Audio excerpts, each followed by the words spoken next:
Congolais, mes très chers compatriotes. En ce jour solennel du 30 juin, nous célébrons nos 65 ans d'indépendance. 65 ans d'un cheminement audacieux amorcé le 30 juin 1960, lorsque notre peuple, uni par une aspiration irrépressible, a revendiqué son droit inaliénable à la liberté et à l'autodétermination. Cette date n'est pas qu'un jalon historique. Elle est un appel vibrant à honorer la mémoire de nos héros, à raviver notre idéal commun et à réaffirmer notre engagement pour une République forte, unie et prospère. En ce jour de souvenir et d'espérance, j'honore la mémoire de nos pères fondateurs, Joseph Kasavubu, Patrice Emery Lumumba, et de tous ceux qui, souvent dans l'anonymat, ont offert leur vie en sacrifice pour rendre possible l'idéal d'un Congo libre et maître de son destin. Leur courage est le socle de notre souveraineté, leur vision, le flambeau de notre avenir. Mes très chers compatriotes, aujourd'hui, notre célébration revêt une portée exceptionnelle. Il y a quelques jours, à Washington, sous l'égide des États-Unis d'Amérique, la République démocratique du Congo et le Rwanda ont signé un accord de paix historique, un tournant décisif pour mettre fin à un conflit qui, depuis près de 3 décennies, a semé la désolation dans l'est de notre pays, causant des millions de morts et de déplacés, en particulier dans l'est de notre territoire. Cet accord, signé par les ministres des Affaires étrangères de nos 2 pays lors d'une cérémonie solennelle présidée par le secrétaire d'État américain, M. Marco Rubio, reprend les acquis de la résolution 2773 du Conseil de sécurité des Nations Unies et ouvre la voie à une nouvelle ère de stabilité, de coopération et de prospérité pour notre nation, pour la région des Grands Lacs et pour l'Afrique tout entière. Je voudrais exprimer au nom du peuple congolais notre profonde gratitude aux États-Unis d'Amérique pour leur engagement déterminant en faveur de la paix. Nos remerciements les plus sincères vont au président Donald Trump pour son implication personnelle dans ce processus de pacification porteur d'espérance. Son leadership a permis de réunir les partis autour d'une vision commune. J'adresse également mes vifs remerciements à l'État du Qatar pour ses bons offices, et particulièrement au Cheikh Tamim Ben Hamad Al Thani, dont la médiation discrète et efficace a contribué à rapprocher les positions et d'ouvrir un dialogue sincère entre notre pays et le Rwanda. Je tiens également à exprimer ma profonde gratitude à 2 dignes fils de l'Afrique, dont l'engagement déterminant a largement contribué à porter la tragédie sécuritaire que traverse la République démocratique du Congo à l'attention de la communauté internationale. Grâce à leur implication active dans le processus de Luanda et de Nairobi, Son Excellence João Manuel Gonçalves Lourenço, président de la République d'Angola, et Son Excellence Uhuru Kenyatta, ancien président de la République du Kenya, ont su mobiliser les consciences et renforcer la visibilité de la cause congolaise sur la scène régionale et internationale. Cet accord n'est pas seulement un document. Il est une promesse de paix pour les populations de Goma, Bukavu, Rutshuru, Masisi, Nyiragongo, Lubero, Ituri et de toutes les localités martyrisées par la guerre. Ce processus diplomatique s'articule également avec les discussions en cours à Doha, au Qatar. Notre ambition reste sans équivoque rétablir pleinement l'autorité de l'État sur l'ensemble du territoire national et œuvrer à l'instauration d'une paix réelle, durable et partagée dans toute la sous-région. Les attentes de nos populations sont immenses, notamment celles de l'Est du pays qui ont trop longtemps souffert. Nous abordons donc cette ultime phase du processus avec détermination, dans le respect de notre souveraineté et des aspirations légitimes de notre peuple. Les prochaines étapes devront aboutir à la démobilisation, la réinsertion conditionnelle et au cas par cas des ex-combattants à travers le PDDRCS et enfin à la reconstruction des régions jadis affectées par les conflits armés. Ces avancées diplomatiques s'inscrivent dans une dynamique plus large de reconquête et de l'affirmation de notre souveraineté, de redéploiement de notre influence et de reconstruction de la confiance internationale envers la République démocratique du Congo. Elles font écho à notre récente élection comme membre non permanent du Conseil de sécurité des Nations Unies pour la période 2026-2027, une première depuis 34 ans. Ce mandat n'est pas un honneur protocolaire, c'est une responsabilité politique et morale que nous porterons avec dignité en faveur de la paix, du multilatéralisme et des intérêts du continent africain. Mes très chers compatriotes, l'accord signé à Washington ouvre des perspectives inédites. Il augure une ère de paix durable, de coopération régionale et de prospérité partagée. Il nous engage à reconstruire nos communautés, à revitaliser nos économies et à restaurer la dignité de chaque Congolais. Mais cette paix, aussi précieuse soit-elle, reste fragile. Elle exige de nous tous, gouvernements, citoyens, partenaires internationaux, un engagement indéfectible pour sa consolidation. Nous continuerons à exiger que justice soit rendue aux victimes et que les responsables des atrocités répondent de leurs actes. Je salue le courage exemplaire de nos forces armées, des forces de police et de sécurité, et de tous les résistants patriotes ouazalendo qui, au péril de leur vie, défendent notre patrie. Leur bravoure est le rempart de notre souveraineté. À vous, mes sœurs et mes frères de l'Est, je veux dire que votre résilience est une source d'inspiration pour la nation entière. Vos souffrances n'ont pas été vaines. Elles ont forgé notre détermination à réfuter toute solution précaire à cette crise et à nous engager à bâtir un avenir meilleur. Mes très chers compatriotes, l'indépendance que nous commémorons aujourd'hui n'est pas seulement une conquête du passé, elle est surtout un cap pour l'avenir. Elle est un projet vivant, un idéal à construire chaque jour. Cet idéal exige de nous que nous surmontions non seulement les menaces armées, mais aussi l'insécurité sociale, l'injustice, le tribalisme et la division. Le peuple congolais aspire à un pays de paix, de justice et de dignité.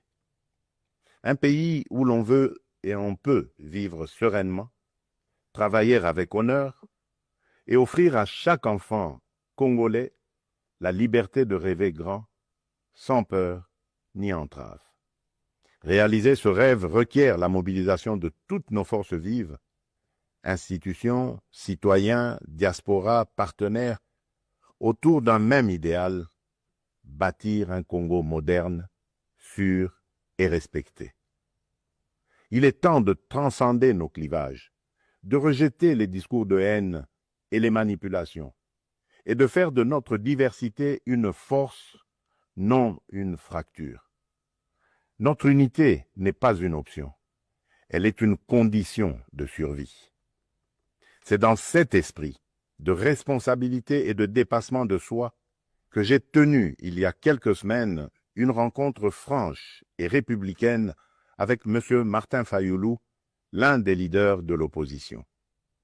Ce geste, que beaucoup n'auraient osé imaginer depuis les élections de 2018, témoigne d'une volonté partagée de placer l'intérêt supérieur de la nation au-dessus des querelles partisanes. Cette rencontre marque une étape importante vers une politique de réconciliation, d'écoute mutuelle et de respect réciproque. Elle donne surtout corps à l'exigence du peuple congolais, celle d'une classe dirigeante capable de s'unir aux moments les plus critiques, d'agir avec maturité et de servir ensemble la grandeur de la République. Mes très chers compatriotes, les défis qui se dressent devant nous ne se limitent pas à la sécurité. À Kinshasa, la congestion urbaine et les embouteillages affectent la qualité de vie. Le manque de discipline, l'urbanisation désordonnée et l'insuffisance des transports en commun rendent la vie difficile à des millions de nos compatriotes. À Kalemi, Kasangoulou et même ici, dans la capitale Kinshasa, les inondations récentes ont causé d'importantes pertes en vies humaines et dégâts matériels, détruisant des habitations, emportant des infrastructures routières et provoquant des déplacements massifs de population. Ces événements climatiques extrêmes nous rappellent l'urgence d'agir à la fois sur le front de l'aménagement du territoire et de la résilience environnementale. À Mbandaka, le naufrage d'une embarcation a coûté la vie à plusieurs dizaines de nos compatriotes, endeuillant la nation tout entière. À Tshikapa, Kolwezi, Likasi, Kananga ou Kikwit, l'accès à l'eau potable, à l'électricité, aux soins de santé et à l'éducation reste une priorité pressante. Face à ces défis, l'État n'est pas resté indifférent. Il agit. Des missions de secours ont été déployées, des fonds d'urgence mobilisés, des projets structurants lancés pour renforcer les infrastructures et améliorer les conditions de vie. Mais ces efforts, aussi importants soient-ils, ne suffiront pas sans un véritable sursaut de solidarité nationale.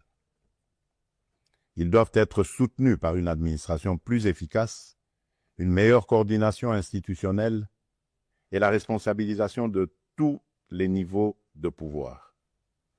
J'en appelle également à un changement profond de comportement. Nous devons adopter une discipline collective, un civisme exemplaire et un respect des règles de vie en communauté. Aussi, je vous appelle à un sursaut patriotique, à une responsabilité individuelle qui fera de notre pays un modèle de stabilité et de progrès. Mes très chers compatriotes, fidèles à l'élan de notre indépendance, j'ai pris devant vous, avec une détermination sans faille, le serment de bâtir un Congo à la hauteur de nos aspirations. Avec constance et détermination, j'ai placé la transformation de notre nation au cœur de mon mandat, mu par l'ambition profonde de faire de la République démocratique du Congo une terre de justice, de prospérité partagée et de dignité retrouvée. Cette vision que je porte avec vous et pour vous irrigue chacune de nos décisions et sous-tend les réformes audacieuses que nous menons dans un esprit de renouveau et de souveraineté assumée. Aux côtés du gouvernement, j'ai engagé une série de réformes économiques, judiciaires et institutionnelles visant à asseoir un véritable état de droit, à éradiquer la corruption et à créer un climat des affaires propice à l'investissement et à l'initiative. Les premiers résultats sont tangibles. La croissance économique connaît un rebond durable. L'image de notre pays s'améliore sur la scène internationale et la confiance des investisseurs renaît. Ce regain de confiance se traduira prochainement par la signature d'un accord stratégique inédit avec les États-Unis d'Amérique dans le secteur minier. Cet accord marquera une étape décisive dans le positionnement de la République démocratique du Congo comme un acteur central de la transition énergétique mondiale et de l'économie verte émergente. Il visera à valoriser de manière souveraine nos minerais stratégiques, en particulier le cuivre, le cobalt et le lithium, tout en assurant une répartition plus équitable des retombées économiques au bénéfice des populations congolaises. Il ouvre la voie à la transformation locale, à la création des milliers d'emplois et à un nouveau modèle économique fondé sur la souveraineté et la valeur ajoutée nationale. C'est là le fruit d'un travail collectif, déterminé, au service d'un seul idéal, offrir à chaque Congolaise et à chaque Congolais les perspectives réelles d'un avenir meilleur. Malgré l'adversité, notre peuple a toujours fait preuve d'une résilience extraordinaire. C'est cette résilience qui nous a permis de traverser les tempêtes du passé et qui nous permettra de surmonter celles d'aujourd'hui. Le Congo d'aujourd'hui n'est plus celui du fatalisme et de l'impuissance. À l'aube du retour tant attendu de la paix sur l'ensemble de notre territoire, s'ouvre un nouveau chapitre de notre histoire, porté par le courage inébranlable, la résilience admirable et la solidarité agissante de toutes les filles et de tous les fils de la nation.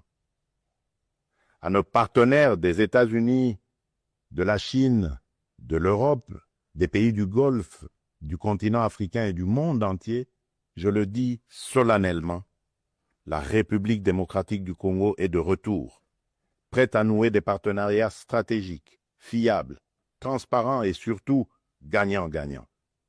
Nous avons les moyens de notre ambition, des ressources exceptionnelles, une position géostratégique centrale, un peuple talentueux et surtout un leadership résolument tourné vers l'avenir.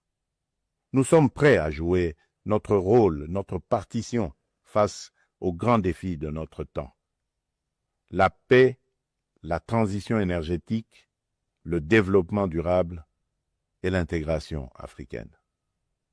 Je tiens toutefois à réaffirmer avec clarté les lignes rouges de mon action. Les ressources de la République démocratique du Congo ne seront jamais bradées ni livrées à des intérêts obscurs. Elles bénéficieront avant tout au peuple congolais. Aucun compromis ne sera toléré en matière de souveraineté économique. La République démocratique du Congo ne vendra ni son avenir, ni sa dignité. Mes très chers compatriotes, le monde change et la République démocratique du Congo a son mot à dire. Notre jeunesse déborde de talent, notre sol regorge de richesses, notre peuple rayonne de dignité. Ensemble, poursuivons notre projet commun, celui de bâtir un État fort, une économie diversifiée, une société juste et équitable. Ce 30 juin, faisons de notre indépendance un idéal vivant, incarné dans chaque famille, chaque quartier, chaque ville, chaque province. Nous ne visons pas seulement la fin de la guerre, nous voulons une paix véritable, qui sera le socle d'un vaste chantier de reconstruction d'une société plus inclusive, plus solidaire et plus prospère. Le gouvernement s'y attellera avec rigueur et transparence. Mais ce chantier ne réussira que si chaque Congolaise et chaque Congolais y prend part. Alors unissons nos cœurs et marchons ensemble, main dans la main, vers un Congo fort, uni et prospère. Bonne fête de l'indépendance à toutes et à tous. Que Dieu bénisse la République démocratique du Congo, son peuple et tous ceux qui l'ont choisi comme pays de résidence. Je vous remercie.